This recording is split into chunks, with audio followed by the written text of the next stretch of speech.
Hey everyone, Geraint here. Welcome to episode 4 of the Codex entries for Mass Effect 1 Legendary Edition. We finished the secondary Codex on the last episode, so we will check and see what we get for information for a primary one this time. So let's continue with the council races. We stopped with the Turians in episode 1, but let's see how it goes. The Asari were the first species to discover the Citadel. When the Solarians arrived, it was the Asari who proposed the establishment of the Citadel Council to maintain peace throughout the galaxy. Since then, the Asari have served as the mediators and centrists of the Council. An all-female race, the Asari reproduce through a form of parthenogenesis. They can attune their nervous system to that of another individual of any gender and of any species to reproduce. This capability has led to the unseemly and inaccurate rumors about Asari promiscuity. Asari can live for over 1,000 years, passing through 3 stages of life. In the maiden stage, they wander restlessly, seeking new knowledge and experience. When the matron stage begins, they meld with interesting partners to produce their offspring. This ends when they reach the matriarch stage, where they assume the roles of leaders and counselors. Alright. Seems it's narrated, at least some of it, so let's go to the Solarians.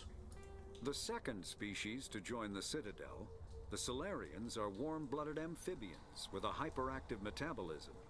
Solarians think fast, talk fast, and move fast.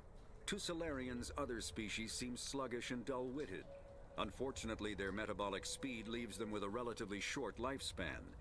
Solarians over the age of 40 are a rarity. The Solarians were responsible for advancing the development of the primitive Krogan species to use as soldiers during the Rachni Wars. They were also behind the creation of the genophage bioweapon the Turians used to quell the Krogan rebellions several centuries later. Solarians are known for their observational capability and non-linear thinking.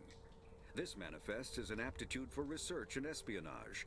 They are constantly experimenting and inventing, and it is generally accepted that they always know more than they are letting on. Alright, let's head to the extinct races. 50,000 years ago, the Protheans were the only spacefaring species in the galaxy.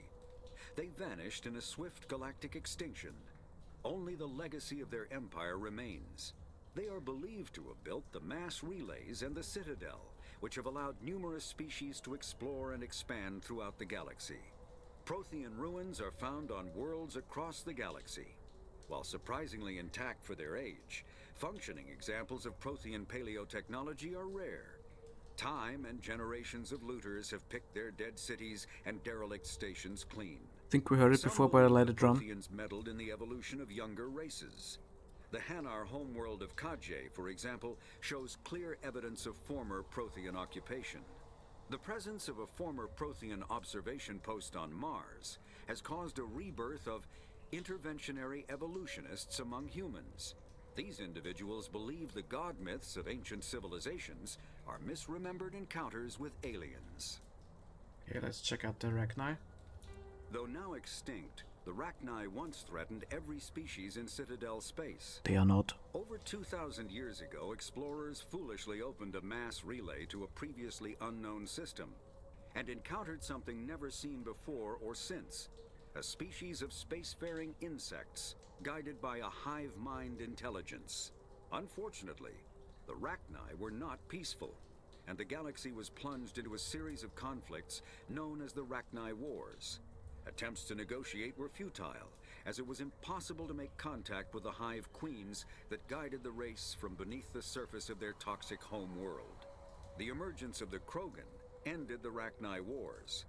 Bred to survive the harshest environments, the Krogan were able to strike at the queens in their lairs and reclaim conquered council worlds. But when Krogan fleets pressed them back to their homeworld, the Rachni refused to surrender, and the Krogan eradicated them from the galaxy. Right, I'm just gonna open it up and see if I have done it or not, so we maybe break it off. In the early 2160s, the Alliance began aggressive colonization of worlds in the Skyllian Verge. much to the dismay of the Batarians, who had been developing the region for several decades. In 2171, the Batarians petitioned the Council to declare the Verge a zone of Batarian interest. The Council refused, however, declaring unsettled worlds in the region open to human colonization. In protest, the Batarians closed their Citadel embassy and severed official diplomatic relations with the Council, effectively becoming a rogue state. They instigated a proxy war in the Verge by funneling money and weapons to criminal organizations, urging them to strike at human colonies. Hostilities peaked with the Skillian Blitz of 2176, an attack on the human capital of Elysium by Batarian-funded pirates and slavers. In 2178, the Alliance retaliated with a crushing assault on the moon of Torfin, long used as a staging base by Batarian-backed criminals. In the aftermath, the Batarians retreated into their own systems and are now rarely seen in Citadel space. Okay, let's hear about the Elcor. The Elcor are a Citadel species native to the high-gravity world Dakuna. They are massive creatures, standing on 4 muscular legs for increased stability. Elcor move slowly, an evolved response to an environment where a fall can be lethal. This has colored their psychology, making them deliberate and conservative. Elcor's speech is ponderous and monotone. Among themselves, scent, slight movements, and sub-vocalized infrasound convey shades of meaning that make a human smile seem as subtle as a fireworks display. Since their subtlety can lead to misunderstandings with other species, the Elcor often go out of their way to clarify when they are being sarcastic, amused, or angry. Dakuna's high gravity impedes mountain formation. Most of the world consists of flat, open plains, which prehistoric Elcor wandered across in small family bands. Modern Elcor still prefer open sky, and can become restless and uncomfortable on long starship journeys. Here we already heard about the Geth before, so let's check out the Hanar. The Hanar are a Citadel species known for excessive politeness. They speak with scrupulous precision and take offense at improper language. Hanar that expect to deal with other species take special courses to help them unlearn their tendency to take offense at improper speech. All Hanar have 2 names. The face name is known to the world. The soul name is kept for use among close friends and relations. Hanar never refer to themselves in the first person in conversation with someone they know on a face name basis.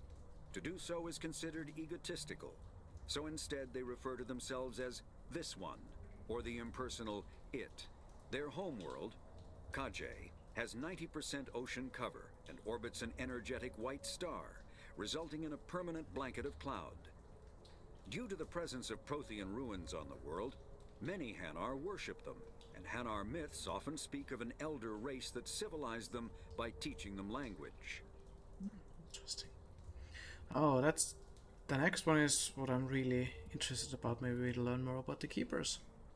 When the Asari discovered the Citadel, they also discovered the Keepers, a docile, multi-limbed insect race that seemingly exists only to maintain and repair the Great Prothean Station.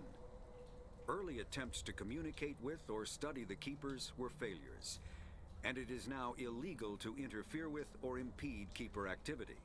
Because they are completely non-threatening, Keepers have become virtually invisible to everyone else.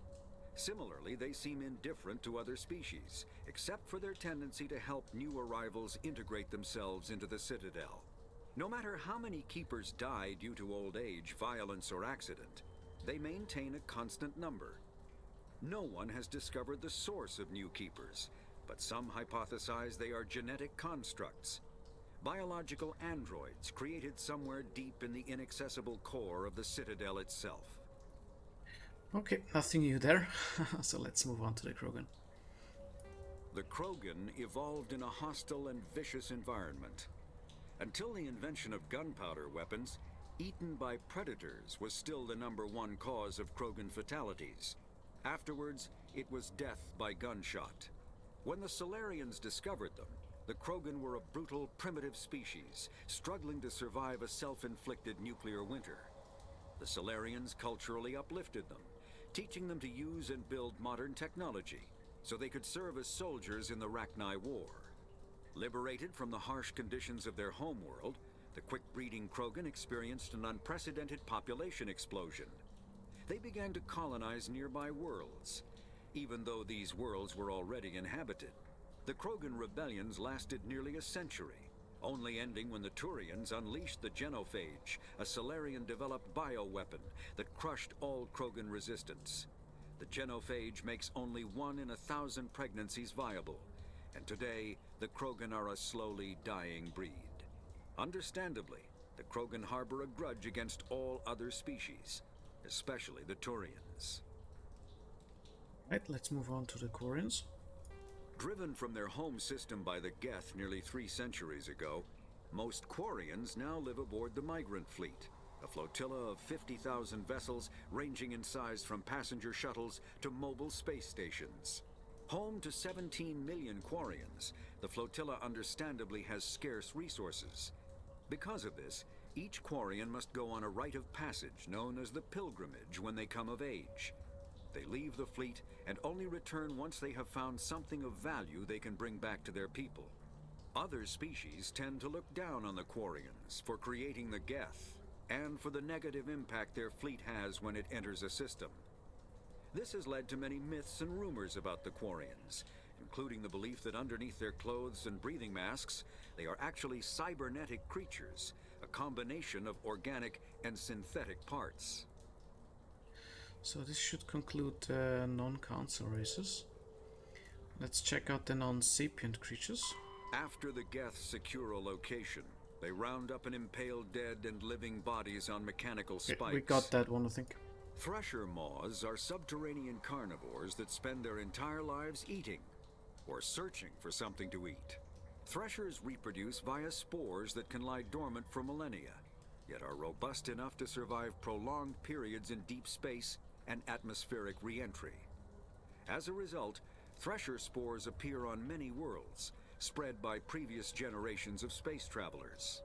The body of a thresher never entirely leaves the ground. Only the head and tentacles erupt from the earth to attack.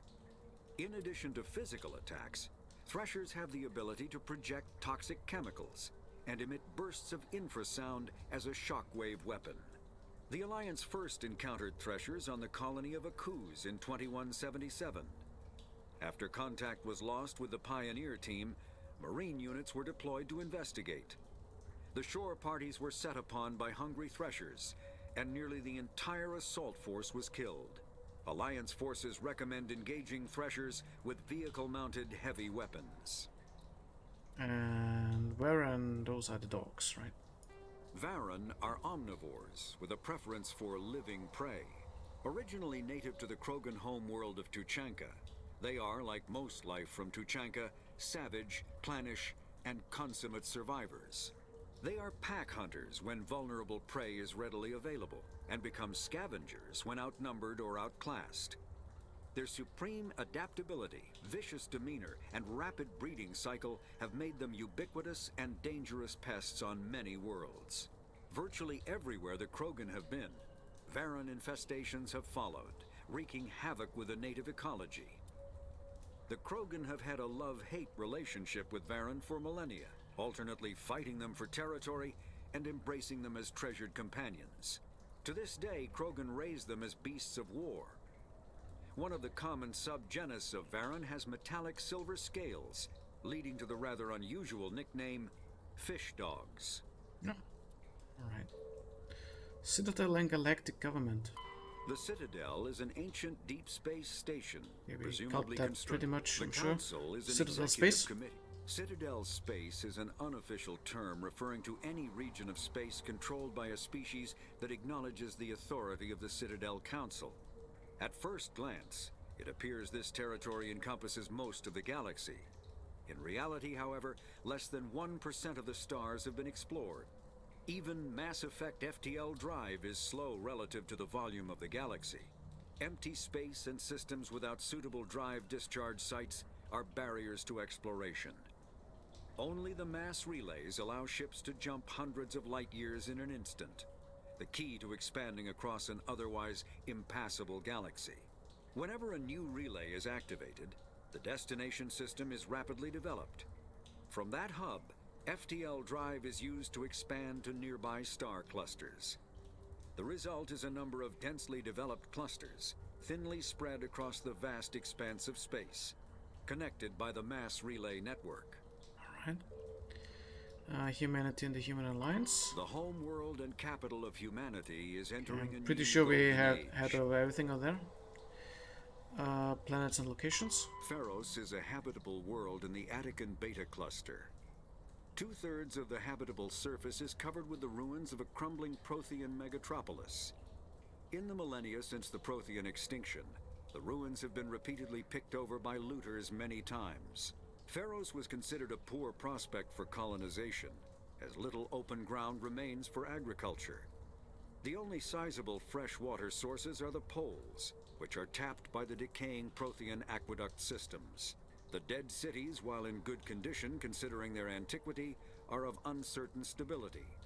Ground level is congested by a dozen meters of fallen debris, and the air is fouled by dust. In 2178, the Human Exogeny Corporation announced its intention to place a permanent colony on Pharos to thoroughly explore the ruins. The pioneer settlement was placed on the upper levels of several intact skyscrapers, using the surviving Prothean aqueducts and rooftop hydroponic gardens to support the population. Well, we know what happened on Pharos, right? Let's check out Ilos. Like the ancient human city of Troy, Ilos is a world known only through second-hand sources. References to Ilos have been found at several other Prothean ruins, though direct study of the world is unlikely to occur. Ilos lies in a remote area of the Terminus systems, only accessible by the legendary Mu Relay. 4,000 years ago, the Mu Relay was knocked out of position by a supernova and lost. Since then, Ilos and its cluster have been inaccessible. Occasionally, a university will organize an expedition to chart a route to Ilos using conventional FTL drive. These never get beyond the planning stages due to the distance and danger. The journey could take years or decades, passing through the hostile Terminus systems and dozens of unexplored systems. Right, we are currently on Ilos while I'm recording this, so that's where you hear the background noises like dripping water and stuff. So as I record this, it's on Ilos. Okay, let's check out the planets for Noveria. Noveria is a cool, rocky world with most of its hydrosphere locked up in massive glaciers. A privately chartered colony world, the planet is owned by the Noveria Development Corporation Holding Company. The NDC is funded by investment capital from 24 high-technology development firms and administrated by an executive board representing their interests. The investors built remote hot labs in isolated locations across Noveria's surface. These facilities are used for research too dangerous or controversial to be performed elsewhere, as Noveria is technically not part of Citadel space and therefore exempt from council law. By special arrangement, Citadel's special tactics and reconnaissance agents have been granted extraterritorial privileges, but it remains to be seen how committed the executive board is to that principle. Given its unique situation, it is understandable that Noveria is often implicated in all manner of wild conspiracy theories. Well, we definitely saw a hot lab, and we definitely had our problems, even as a Spectre being there. So let's go to Vermeer. Vermeer is a lush world located on the frontier of the Attican Traverse. Its vast seas and orbital position on the inner life zone have created a wide equatorial band of humid, tropical terrain. Only the political instability of the region has impeded efforts at colonization. Many times the Citadel has opened negotiations to settle Vermeer with various criminal gangs and petty dictatorships in the nearby Terminus systems. All fell apart due to internal power shifts within the opposing parties. The Citadel has written off the colonization of Vermeer as impossible without significant political change.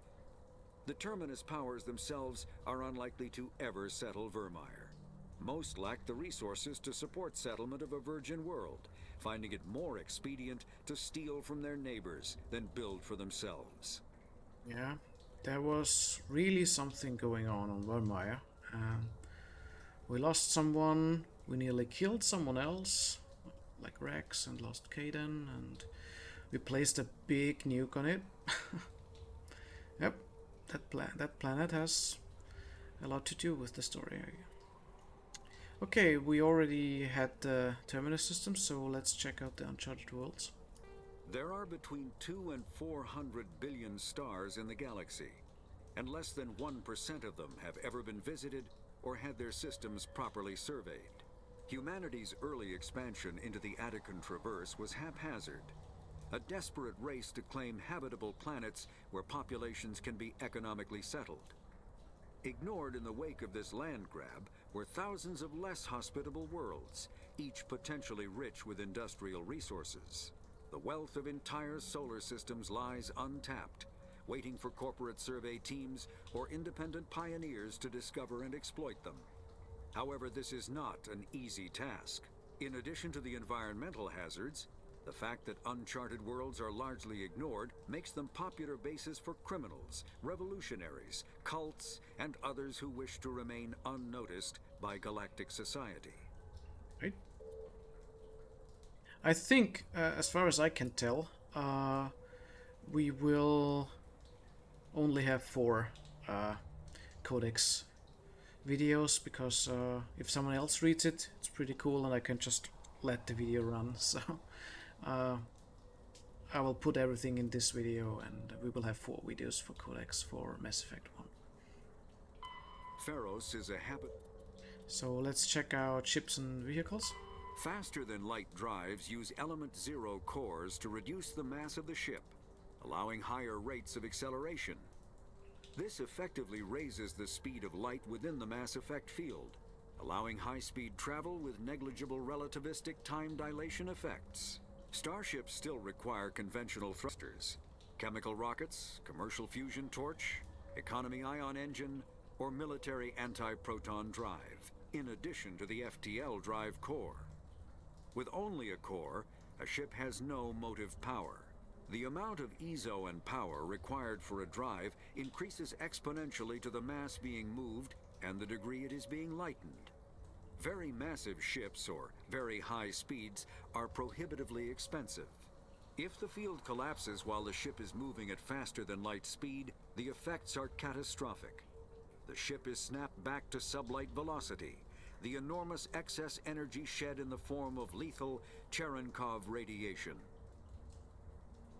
Right, military ship classifications.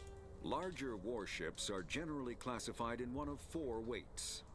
Frigates are small, fast ships used for scouting and screening of larger vessels. Frigates often operate in wolf-pack flotillas. Cruisers are middleweight combatants, faster than dreadnoughts and more heavily armed than frigates. Cruisers are the standard patrol unit and often lead frigate flotillas. Dreadnoughts are kilometer-long capital ships mounting heavy, long-range firepower. They are only deployed for the most vital missions. Carriers are dreadnought-sized vessels that also carry large numbers of fighters. Smaller vessels are almost exclusively used in a support role to the warships during combat. Fighters are one-man craft used to perform close-range attacks on enemy ships. Interceptors are one-man craft optimized for destroying opposing fighters. Okay, let's hear about our ship. The Normandy is a prototype starship developed by the Human Systems Alliance with the assistance of the Citadel Council. It is optimized for scouting and reconnaissance missions in unstable regions using state-of-the-art stealth technology. For most ships, the heat generated through standard operations is easily detectable against the absolute zero background of space. The Normandy, however, is able to temporarily sink this heat within the hull. Combined with refrigeration of the exterior hull, the ship can travel undetected for hours or drift passively for days of covert observation. This is not without risk. The stored heat must eventually be radiated, or it will build to levels capable of cooking the crew alive. Another component of the stealth system is the Normandy's revolutionary Tantalus drive, a Mass Effect core twice the standard size. The Tantalus drive generates mass concentrations that the Normandy falls into, allowing it to move without the use of heat-emitting thrusters. Okay, let's hear about the Reaper. Sovereign is the flagship of the rogue Spectre's Saren. An enormous dreadnought larger than any other ship in any known fleet, it is crewed with both Geth and Krogan. At 2 kilometers long, its spinal-mounted main gun is likely capable of penetrating another dreadnought's kinetic barriers with a single shot. How Saren acquired this incredible warship is unknown. The prevailing opinion is that Sovereign is a Geth construct, while others believe it is a Prothean relic. Its design, however, hints at a more alien and mysterious origin. The attack on Eden Prime demonstrated Sovereign's ability to generate mass effect fields powerful enough to land on a planetary surface. This implies it has a massive Element Zero core and the ability to generate staggering amounts of power. Let's check out space combat. Ship mobility dominates space combat. The primary objective is to align the mass accelerator along the bow with the opposing vessel's broadside. Battles typically play out as artillery duels, fought at ranges measured in thousands of kilometers, though assaults through defended mass relays often occur at knife fight ranges, as close as a few dozen kilometers. Most ship-to-ship engagements are skirmishes between patrol vessels of cruiser weight and below, with dreadnoughts and carriers only deployed in full-scale fleet actions. Battles in open space are short and often inconclusive, as the weaker opponent typically disengages. Once a ship enters FTL flight, the combat is effectively over. There are no sensors capable of tracking them, or weapons capable of damaging them. The only way to guarantee an enemy will stand and fight is to attack a location they have a vested interest in, such as a settled world or a strategically important mass relay. Biotics is the ability of rare individuals to manipulate dark I think energy, we already had that. create massive. An artificial intelligence is a self-aware computing system capable of learning and independent decision-making. Creation of a conscious AI requires adaptive code, a slow, expensive education, and a specialized quantum computer called a blue box. An AI cannot be transmitted across a communication channel or computer network. Without its blue box, an AI is no more than data files. Loading these files into a new blue box will create a new personality, as variations in the quantum hardware and runtime results create unpredictable variations. The Geth serve as a cautionary tale against the dangers of rogue AI, and in Citadel space, they are technically illegal. Advocacy groups argue, however, that an AI is a living, conscious entity, deserving the same rights as organics. They argue that continued use of the term artificial is institutionalized racism on the part of organic life. The term synthetic is considered the politically correct alternative. Okay, Element Zero, ESO. When subjected to an electrical current, the rare material dubbed Element Zero, or ESO, emits a dark energy field that raises or lowers the mass of all objects within it. This mass effect is used in countless ways, from generating artificial gravity to manufacturing high-strength construction materials. It is most prominently used to enable faster-than-light space travel. ESO is generated when solid matter, such as a planet, is affected by the energy of a star going supernova. The material is common in the asteroid debris that orbits neutron stars and pulsars. These are dangerous places to mine, requiring extensive use of robotics, telepresence, and shielding to survive the incredible radiation from the dead star. Only a few major corporations can afford the setup costs required to work these primary sources. Humanity discovered refined Element Zero at the Prothean Research Station on Mars, allowing them to create mass effect fields and develop FTL travel. Okay, let's hear about the Mass Effect relays. Or mass relays. Mass relays are feats of Prothean engineering advanced far beyond the technology of any living species. They are enormous structures scattered throughout the stars and can create corridors of virtually mass-free space, allowing instantaneous transit between locations separated by years or even centuries of travel using conventional FTL drives. Primary mass relays can propel ships thousands of light years, often from one spiral arm of the galaxy to another. However, they have fixed one-to-one connections. A primary relay connects to one other primary relay and nowhere else. Secondary relays can only propel ships across a few hundred light years. However, they are omnidirectional. A secondary relay can send a ship to any other relay within its limited range. There are many dormant primary relays whose corresponding twins have not yet been located. These are left inactive until their partner is charted, as established civilizations are unwilling to blindly open a passage that might connect them to a hostile species. That still has the question, can a mass relay be closed? Because if we don't activate them to go there, it seems to be closed. So if someone else activates them, they could still come here. So I guess it doesn't really matter if you use it or not, because if the other side is using it, they come through. So that's how I understand it. So I think there isn't, as long as there are two mass relays there, it seems that you can't really shut them down, or so it seems. You just don't use them, but they're not shut down. Okay, last point, and then we are through with the Codex. So let's check out weapons, armor, and equipment.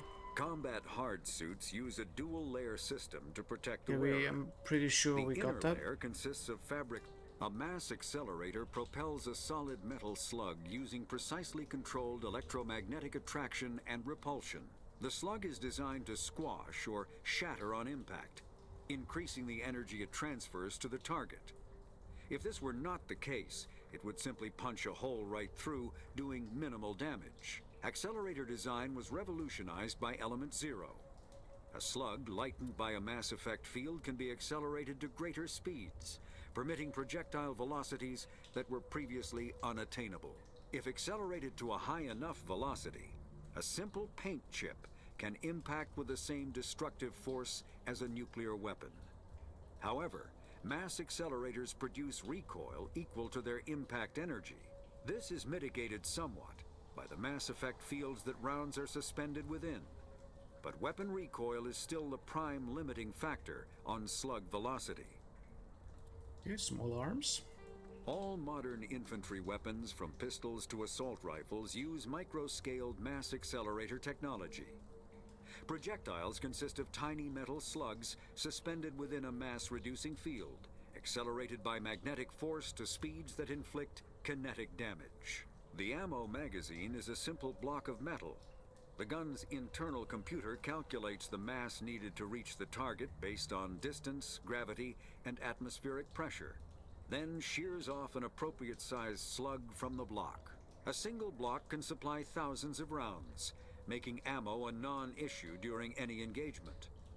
Top-line weapons also feature smart targeting that allows them to correct for weather and environment. Firing on a target in a howling gale feels the same as it does on a calm day at the practice range. Smart targeting does not mean a bullet will automatically find the mark every time the trigger is pulled. It only makes it easier for the marksman to aim. Alright, and I think this concludes the whole Codex. The Codex entries you see here on the secondary that are blinking, we already went through. I just reloaded a game so that the primary is also available.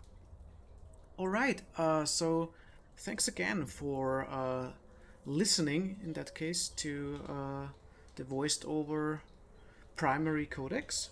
I will also do Codex readings or listenings, I don't know yet how it works in Mass Effect 2, and most likely there will be a Codex in Mass Effect 3, so we will have those videos too.